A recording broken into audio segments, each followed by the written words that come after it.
Hello guys, and welcome to the start of my Let's Play series on FM21. We are going to be attempting a Pentagon challenge. It is probably one of the most difficult challenges that you can do in Football Manager. There's so many rules, there's so many stipulations, and most importantly, there's a lot of trophies available to be won. So let's get into things. Let's get into what we are trying to achieve. So guys, what we are trying to achieve here is we are trying to win the Champions League equivalent on every continent in the world. So we are trying to win the Asian Football Confederation Championship, or ACF. We are trying to win the Confederation of African Football Championship, or the CAF. We are trying to win the Confederation of North, Central American and Caribbean Association Football Champions League, otherwise known as the CONCAF. CONCAF trophy, and then we've also got to win the Copa Libertadores for South America, and obviously the UEFA Champions League that you guys all know and love. So it's going to be a very difficult one. There are some rules that go along with this save as well, so I'm going to get into those right now. So there is just a short set of rules, but they are very, very strict. So the Pentagon must be completed under a single save, which again, out of the 4 is not the worst. You must start the save unemployed without any coaching badges whatsoever. So the most difficult thing right off the rip is trying to find a job. You need to try and find a club that is willing to take a manager with no experience, no coaching badges, and hopefully basically pin their hopes on you being a success. You also are not able to use the in-game editor. I don't even have that installed, but you're not allowed to use that either. And all attributes of players are to be masked using the tool in Football Manager so that you do not know what anybody is like. You have to do your homework, you have to scout them, and you have to try and find the best players for your team. It's more authentic, much more authentic experience for you as football managers. So guys, what you can see here is me setting up my manager. Obviously, you can see I'm using that specific profile. We're going to use that profile, but then we go in and we have to change everything in here. No coaching badges and the worst reputation humanly possible. As you can see, we are set as a Sunday League footballer. Obviously, you can change the sliders in whichever way you want, be it coaching attributes or mental attributes, but I don't really know what we're going to be able to do here. It's a very difficult set of rules that we're trying to achieve, and you've not really got a lot of wiggle room in terms of the coaching badges and stuff that you can allocate. Obviously, in terms of what you can do, obviously there are fitness coaches out there, there are goalkeeping coaches out there, so personally I do not attribute those to myself.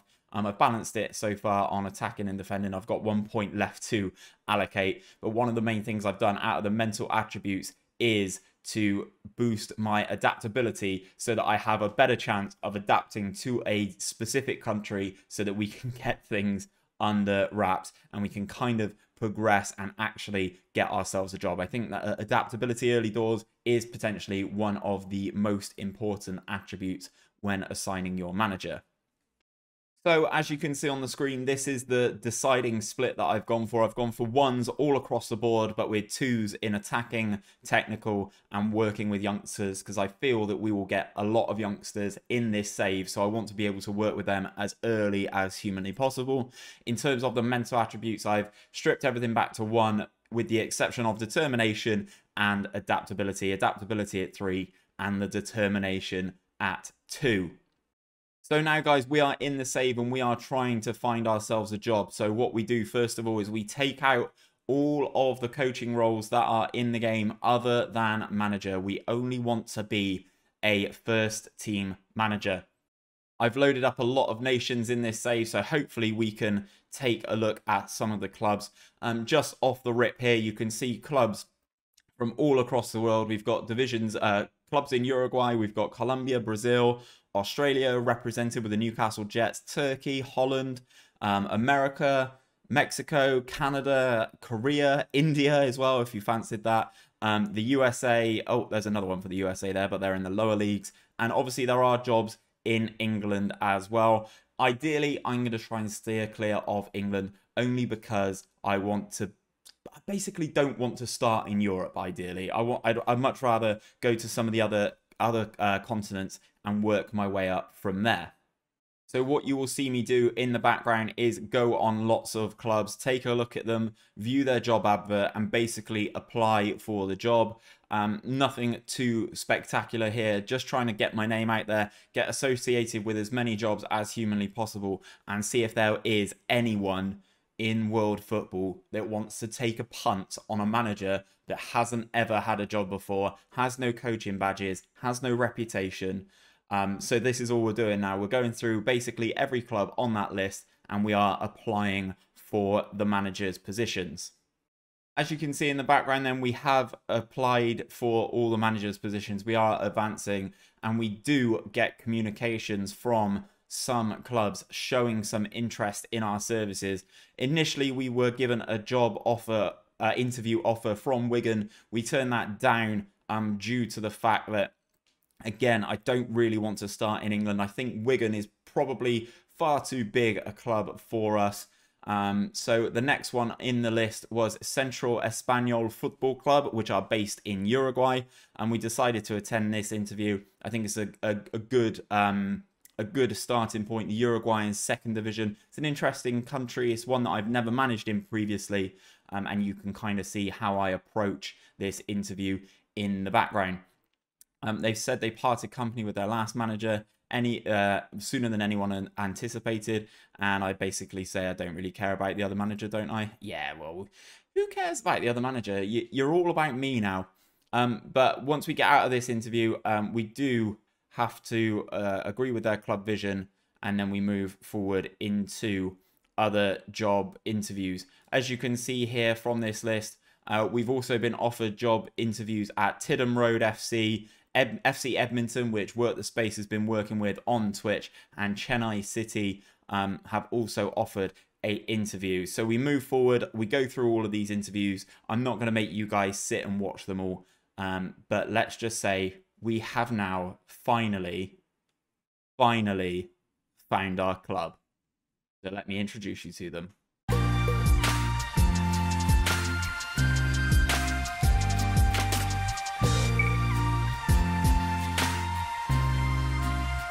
So then, guys, I am delighted to announce that I have taken the job at Central Español Football Club in the Uruguayan second division. We were offered the job at FC Edmonton, but we decided against it, having wanted to do something a little bit different, and having seen Jack, or Work the Space, run his save on Twitch with FC Edmonton. I wanted something slightly different out there, so we opted for the team that are in the second division of professional football in Uruguay. So the initial things we can see from this club are, so founded in 1905, so an old club. They are a professional. Professional status is quite important, I feel, in this.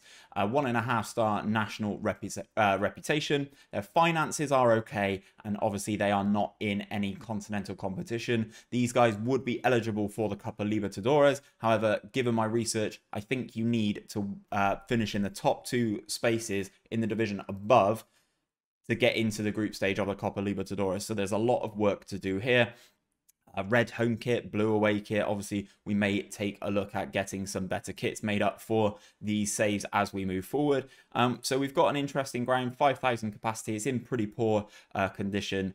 It is grass. It's in poor condition. As I said, I've expanded the dimensions to as big as they can be. Built in 1937. So if we take a look at the Uruguayan second division, this is what it is. We don't have fixtures until February, I think. So, you know, we've got a long way to go, as we are only on the 2nd of August, but hopefully we can kind of power through and start getting the squad exactly how we want it. It's a small league, only 12 teams in there. If we take a look at the rules, the top 2 teams, so first or second, are automatically promoted to the first division, and then teams from 3rd through 6th go into a playoff semi-final. So 3 teams going up is very, very positive. Other stuff to go for. 3 points for a win, 1 for a draw, same as everyone else. 12 teams, 22 games. Teams play each other twice, which is good. There must be no more than 3 foreign players in the playing 11, which is a very interesting rule. Only players registered for this competition are eligible to play. 7 subs named, 3 subs used. Pretty self-explanatory. League sorting rules. This is a good one to know. So it's sorted by goal difference to start with, then goals scored, and then results between the 2 teams. Top 2 go up, as I said. Third to 6th qualify for a playoff, and the team in 11th qualifies for the 2nd and 3rd division relegation playoff final, and then the bottom team is relegated directly. So hopefully we won't have to worry about the relegation rules. We are much more interested in the promotion rules. General competition rules. Trialists are allowed to play in matches, which is nuts. They're actually allowed to play in professional matches. Players cannot play competitive matches for more than 3 clubs. That's good to know. Standard disciplinary rules. League sorting rules. A championship playoff match is played if teams finish joint top with the same points. Okay, that's interesting to know as well.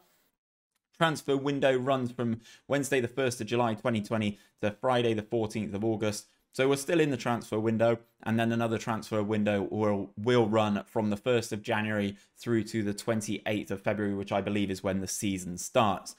Squad registration, we're only allowed 6 foreign players, so we have to be selective about the non-Uruguayans that we do have in the squad, but we are allowed to have a maximum squad of 99 players, which is just mad. Registration is pretty self-explanatory. Maximum of 5 players allowed on loan for the season. 5 loans allowed at one stage, and maximum of 8 players over the age of 22 allowed out on loan to a foreign club at a time. And they've got some wage structures as well. But other than that, I think it's pretty self-explanatory. If we go into the season preview, though, we're expected to finish 3rd, which would see us in the playoffs. So I'm hoping we can kind of expand on that, and we can kind of push our way up before the season starts. Obviously, we've got a lot of time to get players in, obviously being in August and the season not starting until February. So we do have a lot of time to build on our team. But as things stand, guys, I think we are in a pretty good position to make a good playoff push, if not an automatic push. This team here at 1 to 91 odds of going back up. I assume they were relegated last year. Club Atletico Atenas, maybe? Is that how you say that? Obviously, they've got some good players, as you would expect. I can't really see them all. This guy, 37-year-old sweeper keeper, comes in at a 5-star. Again, this is the issue with this save. Obviously, I can look at their hot prospect, and because his attributes are masked, I have no idea how good he is. Is his pace between 9 or 17? Is somewhere in there. No one knows. I'd have to do more in-depth scouting to find out about him. So they are obviously the favourites to go up. But the difference in odds between ourselves and Racing Club de Montevideo isn't too different. So fingers crossed we can actually push forward and get that 2nd promotion spot. And you never know, maybe the favoured team fall apart. You never know. So we will go in and I'll run you through the squad basically. This is kind of where I'm at right now. So I actually think I've landed on my feet a little bit here. This is not a bad squad at all, in my opinion. I've loaded up my Barca beta tactic just to start things off the rip, and we can see how we get on. But let's just run through some of our players, shall we? Sebastian Britos is the goalkeeper. Again, he looks pretty solid. 3.5 stars for a sweeper keeper or a goalkeeper. His contract expires in 5 months, but he's on a teeny tiny wage of £120 a week. We're going to play a 4-2-3-1, or at least right at the start, we're going to play a 4-2-3-1. So at right back, we have Charles, Brazilian. So he's one of the quota of foreign nationals that we've got in the team. He's on £100 a week as well. Solid, nothing too spectacular. I'm kind of likening this to working in the non-league. So we're going to have to see how we do get on with that. We've got a no-nonsense centre-back here, or a central defender, or a ball-playing defender of Jonathan Perez. He looks okay, a little bit old. A lot of players in Uruguay seem to be on the older side of things. 33 years of age for him. And Thunes is another one. He looks okay. Probably one that we'd look to replace, unfortunately, for him, though. Then we move into the fullback, Maximiliano Pereira. Probably one of our best players in the squad. Looks really good. In all the areas that matter. As I said, I'm kind of likening this to non-league in England, and I think he looks a superb player for this level. Moving into the midfield, which I think is where we need the most improvement, we got Carlos Müller. I think he looks very solid as a ball-winning midfielder or a halfback, but he's slightly more defensive than what I'd like. Ideally, I'd like to play a ball-playing, a deep line playmaker there, sorry. So maybe we need to go out and try and find one of those. Alongside him, we've got Jonathan Jorge, is how I'm going to say that, or George.